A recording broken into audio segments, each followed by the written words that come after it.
بسم اللہ الرحمن الرحیم۔ ناظرین حضرات، یہ کربلا کا بیان چل رہا ہے اور فرزندان مسلم بن عقیل کی شہادت کا بیان ہے۔ انشاءاللہ آپ کو پورا واقعہ سمجھ میں آ جائے گا۔ اس سے پہلے کی ویڈیو اگر آپ نے نہیں دیکھی ہیں تو ان کو ضرور دیکھ لیں۔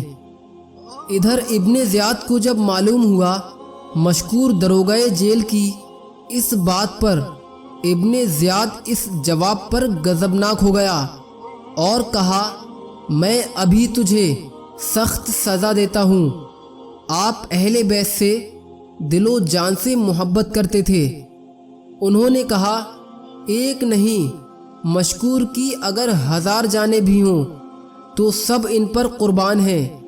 ابن زیاد نے جلاد سے کہا، اسے اتنے کوڑے مارو کہ مر جائے اور پھر اس کا سر تن سے جدا کر دو۔ جلاد نے کوڑے مارنے شروع کیے تو مشکور نے پہلے کوڑے پر کہا، بسم اللہ الرحمن الرحیم، دوسرے پر کہا، الہ العالمین مجھے صبر عطا فرما، تیسرے کوڑے پر کہا، خدا بند مجھے بخش دے، چوتھے پر کہا، الہ العالمین مجھے اہل بیت اطہار کے پاس پہنچا دے۔ پھر اس کے بعد خاموش ہو گئے اور جلاد نے آپ کو شہید کر دیا۔ انا للہ و انا الیہ راجعون۔ ادھر وہ نیک بیوی دل و جان سے بچوں کی خدمت میں دن بھر لگی رہی اور ہر طرح سے ان کی دلجوئی کرتی رہی۔ پھر رات میں کھانا کھلا کر ان دونوں کو الگ ایک کمرے میں سلا کر واپس آئی کہ اس کا شوہر حارث آ گیا۔ عورت نے پوچھا، آج دن بھر آپ کہاں رہے؟ حارث نے کہا، دروگہ جیل مشکور نے مسلم بن عقیل کے بچوں کو قید سے رہا کر دیا تو امیر عبید اللہ بن زیاد نے اعلان کیا کہ جو شخص ان کو پکڑ کر لائے گا اسے بہت انعام دیا جائے گا۔ میں انہی بچوں کی تلاش میں دن بھر پریشان رہا، یہاں تک کہ اسی بھاگ دوڑ میں میرا گھوڑا بھی مر گیا اور مجھے ان کی تلاش میں پیدل چلنا پڑا۔ عورت نے کہا، اللہ سے ڈرو اور اہل بیت نبوت کے بارے میں اس طرح کا خیال دل سے نکال دو۔ وہ کہنے لگا، چپ رہے، تجھے کیا معلوم؟ جو شخص ان بچوں کو پائے گا اسے ابن زیاد انعام و اکرام سے مالا مال کر دے گا۔ اسی لیے اور بھی بہت سے لوگ ان بچوں کی تلاش میں دن بھر لگے رہے۔ عورت نے کہا، کتنے بد نصیب ہیں وہ لوگ جو دنیا کی خاطر ان یتیم بچوں کو دشمن کے حوالے کرنے کے لیے تلاش میں لگے ہوئے ہیں اور دنیا کے عوض اپنا دین برباد کر رہے ہیں۔ کل میدان محشر میں وہ رسول خدا کو کیا منہ دکھائیں گے؟ چونکہ حارث کا دل سیاہ ہو چکا تھا، بیوی کے سمجھانے کا اس پر کچھ اثر نہ ہوا اور اس نے اپنی بیوی پر جھلاتے ہوئے کہا کہ نصیحت کی ضرورت نہیں، میرے لیے کیا اچھا ہے اور کیا برا، میں نفع اور نقصان خود سمجھتا ہوں۔ اور اپنی بیوی سے بولا، چل تو کھانا لا۔ وہ کھانا لائی، چونکہ حارث پورے دن کا تھکا ہوا تھا اور وہ بدبخت کھانا کھا کر سو گیا۔ وہ دونوں ننھے بچے کمرے میں سو رہے تھے کہ آدھی رات کے بعد بڑے بھائی محمد نے خواب دیکھا اور بیدار ہو کر چھوٹے بھائی کو جگاتے ہوئے کہا، اٹھو، اب سونے کا وقت نہیں رہا، ہماری شہادت کا وقت بھی قریب آ گیا ہے۔ ابھی میں نے خواب میں ابا جان کو دیکھا کہ وہ حضرت محمد مصطفیٰ صلی اللہ علیہ وسلم اور حضرت علی مرتضیٰ، حضرت فاطمہ زہرا اور حضرت حسن مجتبیٰ رضی اللہ تعالی عنہم کے ساتھ जन्नत की सैर कर रहे हैं और हुजूर सल्लल्लाहु अलैहि वसल्लम अब्बा जान से फरमा रहे हैं कि तुम चले आए और बच्चों को जालिमों में छोड़ आए। अब्बा जान ने अर्ज़ किया, या रसूलुल्लाह सल्लल्लाहु अलैहि वसल्लम, वो भी अनकरीब आने ही वाले हैं। उस नन्हे से छोटे भाई ने अपने बड़े भाई से कहा, भाईजान, मैंने भी इसी तरह का ख्वाब देखा है। क्या सचमुच हम लोग कल सुबह कत्ल कर दिए जाएंगे? वो दोनों नन्हे नन्हे बच्चे अपने आप को कल कत्ल होना है उस पर मलाल करने लगे। हाय, एक दूसरे को ज़िबा होते हुए हम कैसे देखेंगे? ये कहकर दोनों भाई एक दूसरे के गले में बाहें डालकर लिपट लिपट कर फूट फूट कर रोने लगे। उनके रोने और चिल्लाने से हारिस बदबख्त की आंख खुल गई। जालिम ने बीबी को जगाकर पूछा, ये बच्चों के रोने की आवाज़ कहाँ से आ रही है? औरत बेचारी सहम गई, उसने कुछ जवाब ना दिया। जालिम ने खुद उठकर चिराग जलाया और उस कमरे की तरफ चला गया जहाँ से आवाज़ आ रही थी। अंदर दाखिल हुआ तो देखा दो बच्चे रोते रोते बेहाल हो रहे हैं। उसने पूछा, तुम कौन हो? चूँकि वो नन्हे बच्चे इस घर को अपने चाहने वालों का घर समझे हुए थे, इसलिए उन्होंने उस बदबख्त से कह दिया कि हम मुस्लिम बिन अकील के यतीम बच्चे हैं। जालिम ये सुनते ही गुस्से से बेकाबू हो गया और कहा कि मैं सारा दिन ढूंढते ढूंढते परेशान हो गया और तुम लोग हमारे ही घर में ऐश का बिस्तर जमाए हुए हो।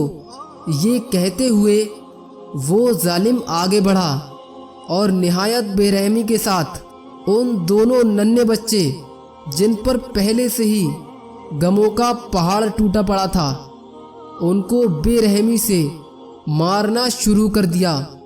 दोनों भाई उस जालिम की बुरी तरह मार से जोर जोर से चीखने लगे। औरत ने बच्चों की रोने की आवाज़ सुनकर बेतहाशा दौड़ी हुई आई और हारिस के कदमों पर अपना सर रखकर निहायत आजिज़ी के साथ रोती हुई कहने लगी, अरे ये फातिमा के राज दुलारे हैं, इनकी चांद जैसी सूरत पर रहम खा, ले मेरा सर कुचलकर अपनी हवस की आग बुझा ले, लेकिन फातिमा के जिगर के टुकड़ों को बख्श दे। हारिस बदबख्त ने उसे इतनी जोर की ठोकर मारी कि वो बेचारी एक खंबे से टकराकर लहू लहान हो गई और जालिम बच्चों को मारते मारते जब थक गया तो दोनों भाइयों की मशकें कस दीं और जुल्फों को खींचकर आपस में एक दूसरे से बांध दिया। उसके बाद ये कहता हुआ कोठरी के बाहर निकल आया कि जिस कदर तड़पना है तड़प लो, सुबह तक तड़प लो, दिन निकलते ही मेरी चमकती हुई तलवार तुम्हें हमेशा के लिए मौत की नींद सुला देगी। बच्चे बुरी तरह दर्द से तड़प रहे थे। अगले दिन सुबह होते ही बदबख्त जालिम ने तलवार उठाई और जहर में बुझाया हुआ खंजर लिया और खूंखार भेड़िए की तरह कोठरी की तरफ बढ़ा। नेक बख्त बीबी ने दौड़कर पीछे से उसकी कमर थाम ली और उसे रोकने की कोशिश करने लगी, लेकिन हारिस ने इतने जोर का उसको झटका दिया कि उसका सर एक दीवार से टकरा गया और वो आ करके ज़मीन पर गिर पड़ी। जब वो कोठरी में दाखिल हुआ तो हाथ में नंगी तलवार और चमकता हुआ खंजर देखकर दोनों भाई बुरी तरह कांपने लगे। बदबख्त आगे बढ़कर दोनों भाइयों की जुल्फें पकड़ी और निहायत बेदर्दी के साथ उन्हें घसीटता हुआ बाहर लाया। तकलीफ से दोनों भाई तिलमिला उठे रो रो कर फरियाद करने लगे कि हमें छोड़ दो, हमें कत्ल मत करो, हमारी जानों पर रहम करो। लेकिन जालिम को ज़रा भी तरस ना आया और उसने उन दोनों नन्हे बच्चों को सामान की तरह एक खच्चर पर लाद दिया और दरिया फुरात की तरफ चल पड़ा। और जब उसके किनारे पर पहुंचा तो उन्हें खच्चर से उतारकर मशकें खोली और उन्हें सामने खड़ा किया। फिर म्यान से तलवार निकाला ही था कि इतने में उसकी बीवी हाँफती कांपती और गिरती पड़ती आ पहुंची। आते ही उसने पीछे से अपने शौहर का हाथ पकड़ लिया और उसकी खुशामद कहते हुए कहा, खुदा के लिए अब भी मान जाओ, अहले बैते रिसालत के खून से अपना हाथ रंगीन मत करो। देखो बच्चों की नन्ही सी जान सूखी जा रही है, तलवार सामने से हटा लो। लेकिन हारिस बदबख्त पर शैतान पूरी तरह से सवार था और जालिम ने अपनी बीवी पर तलवार से वार कर दिया। तलवार के वार से वो जख्मी होकर ज़मीन पर गिर पड़ी और तड़पने लगी। बच्चे ये मंजर देखकर सहम गए। अब बदबख्त अपनी खून आलूद तलवार लेकर बच्चों की तरफ बढ़ा।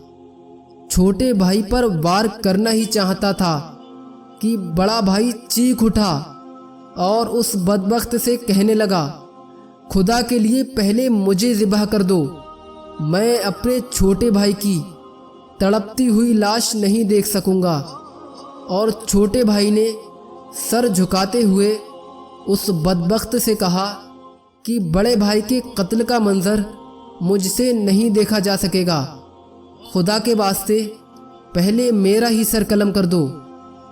जालिम की तलवार चमकी और वो उन नन्ही सी जानों को कत्ल करने के लिए जैसे ही आगे बढ़ा, दो नन्ही चीखें बुलंद हुई और यतीम बच्चों के कटे हुए सर खून में तड़पने लगे। इन्ना लिल्लाहि व इन्ना इलैहि राजिऊन। तारीख़ गवाह है, इस वाक़या को जब किसी ने भी पढ़ा या सुना, सख्त से सख्त दिल की भी आँख रोई। फूले 9 दिन बहारे जा फजा दिखला गए, हसरत उन गुंचों पे है जो बिन खिले मुरझा गए। नाज़रीन हज़रात, इसके बाद हारिस के साथ क्या हुआ वो आपको इसके अगले बयान में सुनने को मिलेगा। इंशाअल्लाह आपको ऐसे ही वाक़यात इस चैनल पर मिलते रहेंगे, तो आप इस चैनल को सब्सक्राइब कर लीजिए और हम मिलते हैं आपसे किसी और वीडियो में। दीजिए हमें इजाज़त। अल्लाह हाफिज़।